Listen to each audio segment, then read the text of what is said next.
Der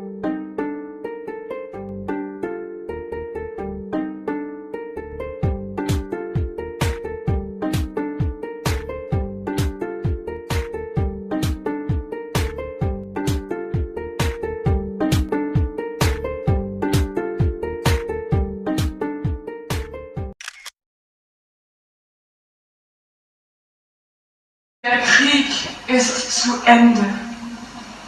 In einer Stunde sollen wir abziehen. Jamais nous n'aurons à revenir ici. Une fois partis, ce sera pour toujours. Es ist ein sonderbarer Moment. C'est une minute Wir stehen inouïe. beieinander und sehen nach Debout, vorne. les uns à côté des autres, nous regardons au loin Liegen un über den brouillard léger rampe sur le sol Die et Trichterlinien nous und Grenzen distinguons deutlich parfaitement la ligne des entonnoirs et des tranchées. liegt. Le paysage uniformément gris s'étend devant nous, Das war ein ces furchtbarer éléments d'un Moment monde effrayant und ein schweres Leben. et d'une vie implacable.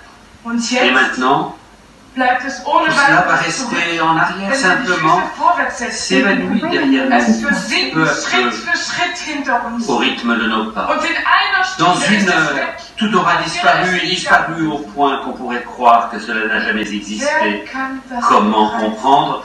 Et nous, Da qui stehen sommes là, que, und sollten lachen qui devrions rire und et hurler de joie, und nous haben n'éprouvons ein qu'une Flaum. vague pesanteur à l'estomac. Bonjour, je m'appelle Ketia et je viens interviewer une ancienne élève de 3e à Coro et je viens du Petit Coro TV.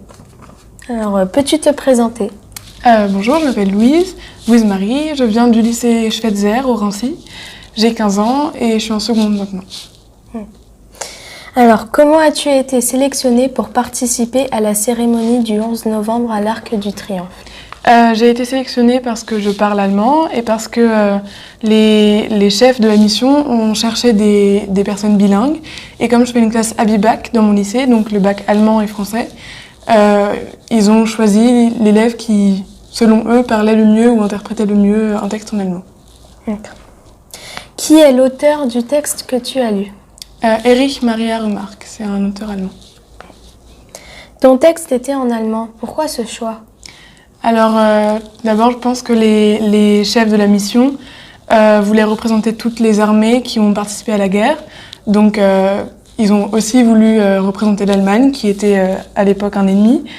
Et c'était très important pour moi que l'Allemagne soit représentée, puisque je suis binationale, donc je suis allemande et française, parce que mon père est français et ma mère allemande. Et donc, c'était très important que mes deux pays soient représentés et qu'ils commémorent ensemble cet événement.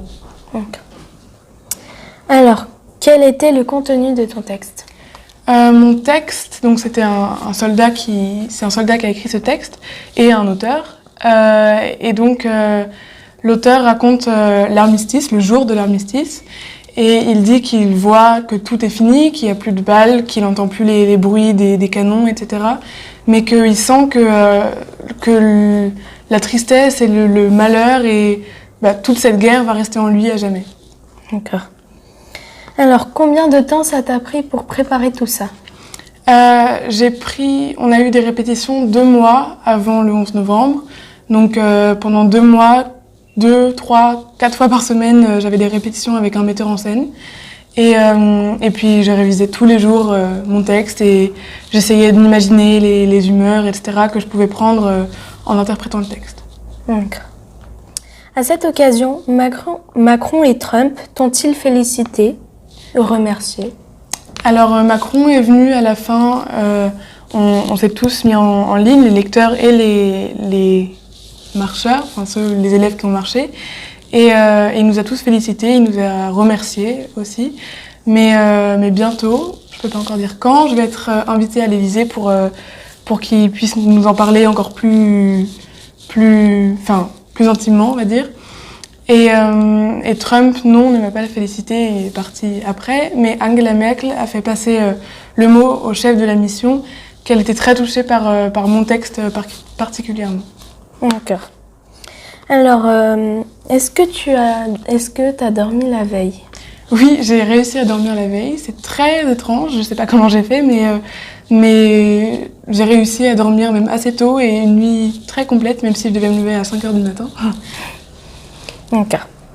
Alors, comment tu as géré le fait de parler devant des personnes importantes? En fait, les 2 mois avant, j'étais plutôt stressée, on peut le dire. Et le jour même, je me suis juste dit que je devais profiter. Et j'étais très excitée à l'idée de pouvoir parler à ces gens et de savoir qu'ils allaient m'écouter. Alors, est-ce que tu as eu la chance de parler avec le président ou autre personne? J'ai eu la chance de parler avec le violoncelliste qui était là-bas, parce que je joue le violoncelle, donc c'était un moment assez incroyable pour moi. Mais j'ai pas eu la chance de parler avec des chefs d'État, pas encore. D'accord. Est-ce que après ça, des gens t'ont reconnu dans la rue? Dans la rue, non, mais dans mon lycée, j'ai entendu beaucoup de fois ah, mais c'est la fille qui a fait le discours le 11 novembre, etc. Et puis j'ai reçu plein de messages pour me dire mais c'était bien toi à la télé, etc. Donc voilà. D'accord. Je te remercie d'avoir participé à cette interview. Et c'était Ketia pour le Petit Coro. Merci beaucoup, c'était un plaisir.